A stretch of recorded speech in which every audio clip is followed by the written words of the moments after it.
every corner of the internet you can find people talking about how they are prepared for the inevitable failure of their Pertronix electronic ignition. I've heard people within my own friend groups talking about it, but I have yet to see it actually correct.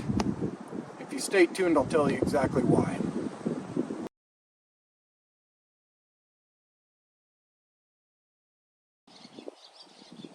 After Cars and Coffee on Sunday, I had a slightly less than ideal experience on my way home. Going along 60 plus miles an hour, everything's perfect, car's running great just like it always does, and all of a sudden, no power. I fully expected that I would just pull over, get out, take a look, and find one of my fuel lines has come completely loose and is just spraying fuel everywhere. I've had this experience a number of times in my life, and relatively quickly decided that I was not getting spark. I've had this system running since somewhere in the neighborhood of October of 2022, and it's been perfect the whole time. I've checked everything. It's getting full 12 volts at the coil. Everything is the way that it should be, but it seems to have suddenly failed. So I need to do a little digging, make absolutely certain I'm correct, that it has actually failed and something else didn't just change. But yeah, we got to tow the car home with a new tow strap that I hope to never use again, but will reside in the front of my car from now on. Anyway, let's get to it. So like I said, when I wired this up, everything was correct. But part of troubleshooting is seeing if anything changed. So let's make sure we're still getting a full 12 volts at our coil. And right now it's a little low, it's 11.64. My battery is probably slightly drained. And I can put a charger on here and check it again, you know, make sure it's getting full voltage. All right, so we got the charger running on a 10 amp. Let's see what kind of number we see here now. Hey, look at that, it's 12.27933132. Yeah, you get it. So if you go looking for troubleshooting on these igniters, basically the troubleshooting is this. Did you wire it right? Okay, so the only thing there is left to do besides verifying that we had 12 volts is there is something I saw that talks about, hey, make sure you got less than, I think it's 0.2 ohms resistance between the aluminum plate at the base of the igniter and the negative post on your battery, essentially. So we'll touch that, and we'll touch that, and 1.5 at the most. So I'll go ahead and hook this up to the battery post terminal, pull the wire around. Yeah, hey, you know what? That's a fair bit of resistance right there. 10 point something. My goodness. Let's see what we're getting to here. 10 point something. Could this be my entire issue? So these other leads are a little bit better. 0.2, sometimes as low as 0.1. I thought I could do a little better than 10 ohms between my battery post and the Pertronix base in here. And as it turns out, I can. Unfortunately, it's a little too late. They do seem to be fried, as evidenced by trying to start the car and not having it work. So what did I do? Well, I'd like to say I did something really profound and fixed a major ground issue and blah blah stuff and things, but what really happened was something kind of hokey. So, you know, really good, you know, ground connectivity from here to the rest of the motor. So I basically just connected this wire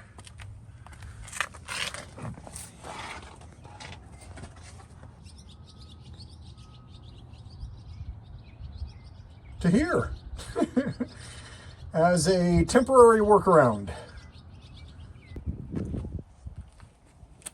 So you know how I roll. I just went online, ordered a new set of Pertronix, so they'll be here in a few days. I'll slap them in and be right back on the road. You didn't know I had a sense of humor, did you? I have a 1967 correct distributor, cap, etc. Coil. You got to change it all. Wires, everything. So that's what we're going to do instead.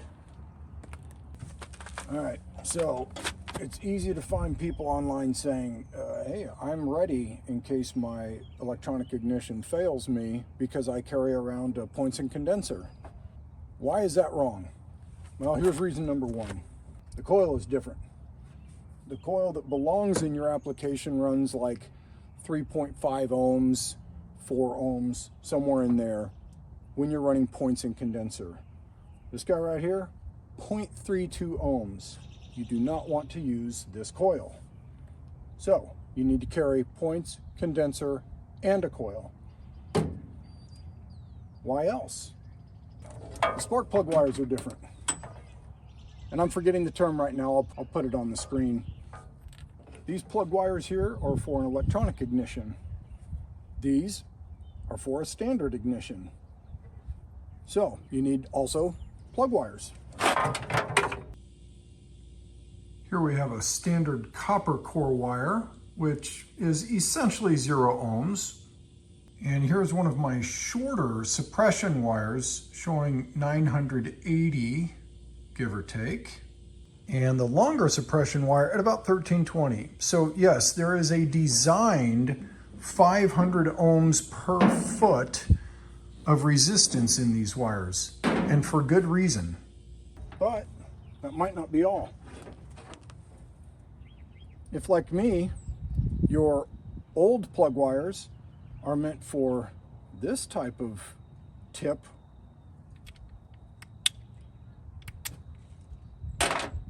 but your electronic ignition wants this kind of tip, you may also need to bring a whole different set of plugs. Unless you can screw this cap off of your spark plug, which we can on this one.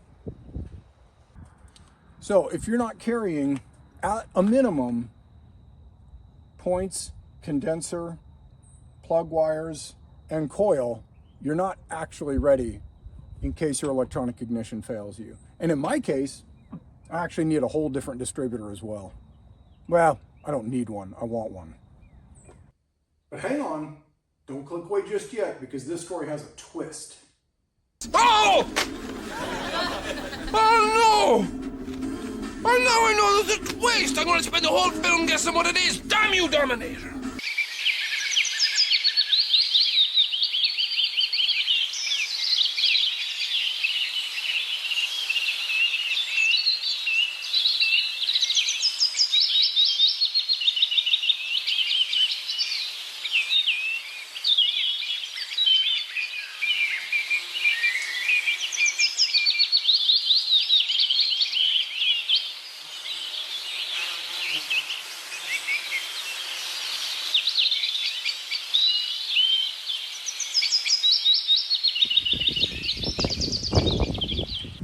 Nights ago, I got everything buttoned up back here, but just ran out of time to be able to get the engine started, timed properly.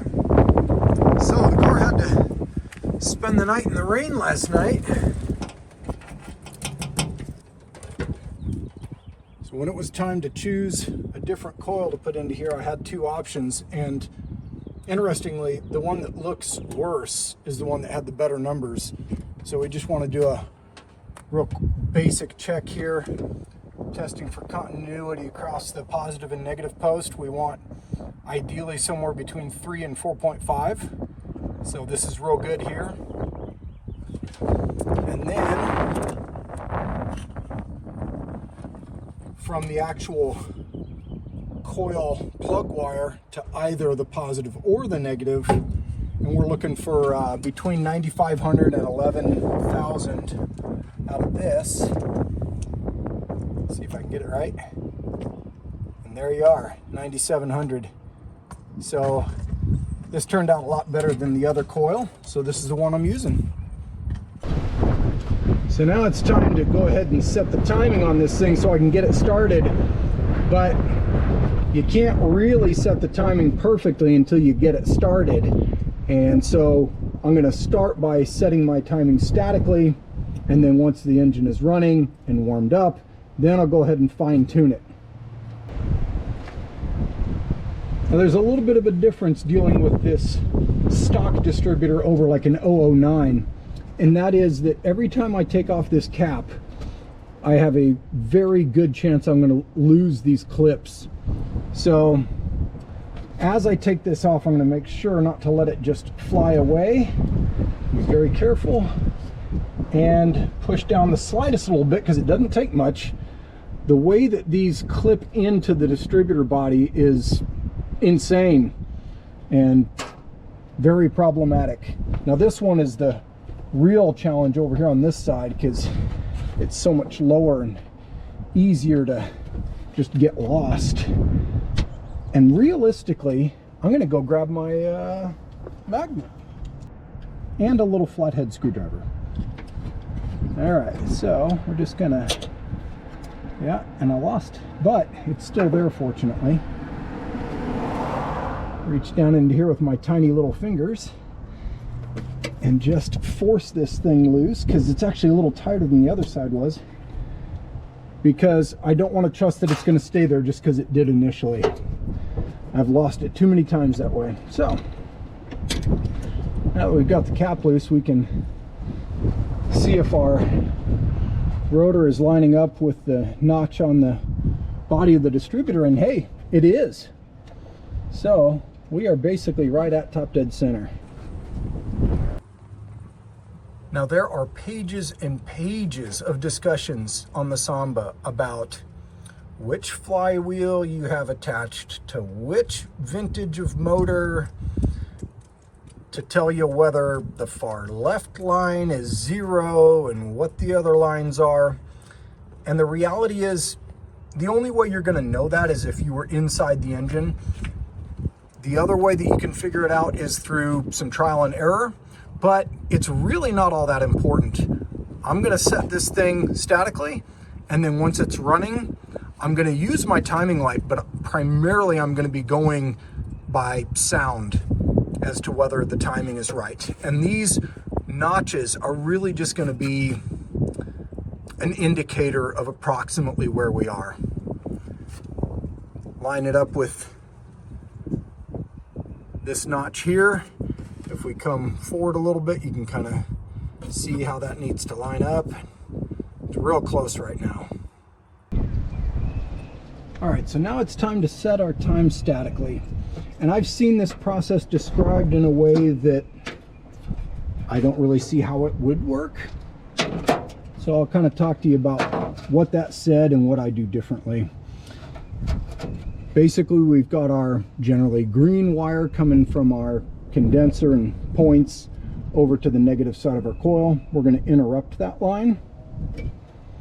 And the way that I've seen it described is basically you just throw a light tester onto, this side of your coil, and then, just ground to the other side of your generator or whatever. I don't know how that's supposed to work, but it does work if you basically just put your test light in between this wire that comes from your distributor and your coil where it used to connect. Get our key turned on, and all right, let's just see what we get here. Oh, look at that, lights up. All right,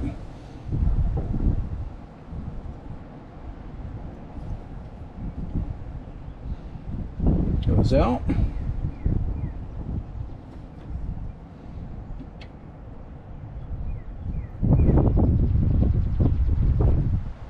And there we are. We're just going to set it right there.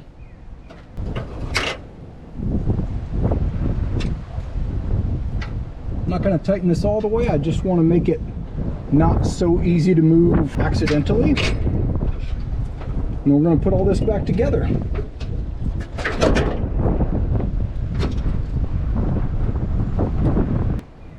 And of course my favorite part, which is getting these clips back in without losing them again. After you get used to it, this method of starting by putting the clip in at the bottom and coming up is not the most awful thing in the world, but it can be really challenging at first. And I found this other way that kind of seems to work a little bit easier. All right, so I found the more effective way to get this clip on, and that is to start from the top.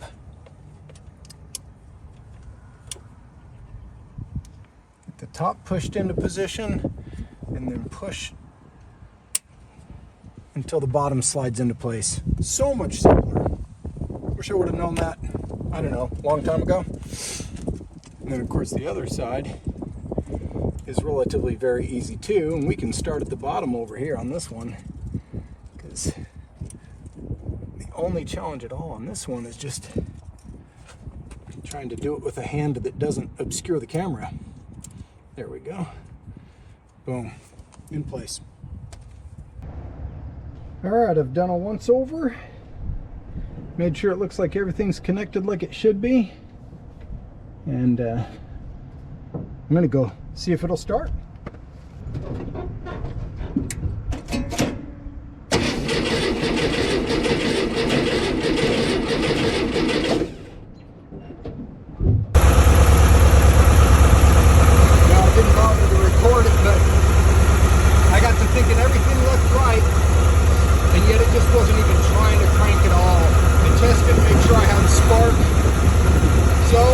Swapped everything 180 degrees. So instead of one being over here, now it's over here. 4, 3, 2. And yeah, it just kicked right over. It sounds pretty decent too.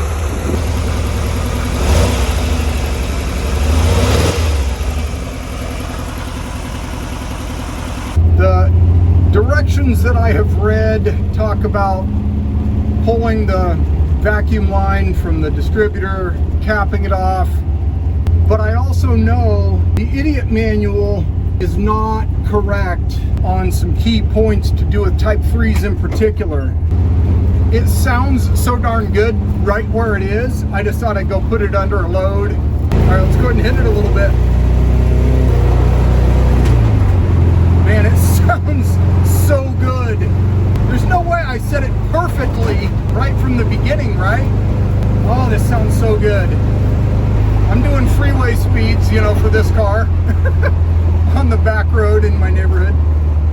I think I'm just gonna tighten down the distributor and run it just like this. Go find myself a good hill pretty soon and climb it.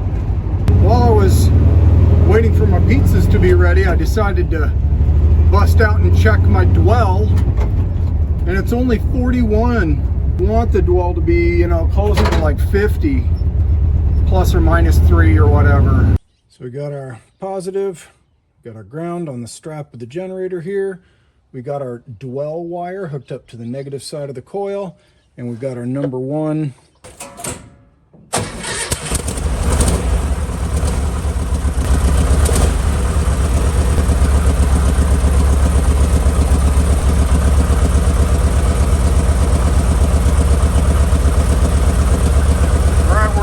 but we're not quite there. I think I'll drop down to 12. I failed to record it, but we're dead on 50 degrees. Let's just start by appreciating that beautiful sound. Did it sound that beautiful before? I'm not sure. Is it possible that it's even better than it was yesterday? Well, of course it is. The dwell is correct. Yeah. These ball joints aren't going to sound good in a second. Wasn't as bad as it could have been. All right, let's go.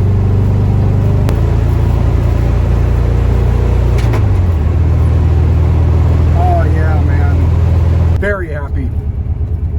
Very, very happy. But hang on a sec, because that's not the end of the story. I have already seen it! Here's one of my spark plug wires. And here's the distributor to coil wire.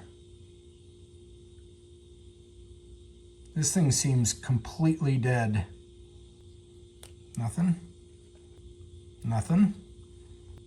Nothing. So the coil can't push a spark through this wire. But this coil can't even produce a spark at all because it's dead. And you see how dark that one end is on this wire? That's because it's charred.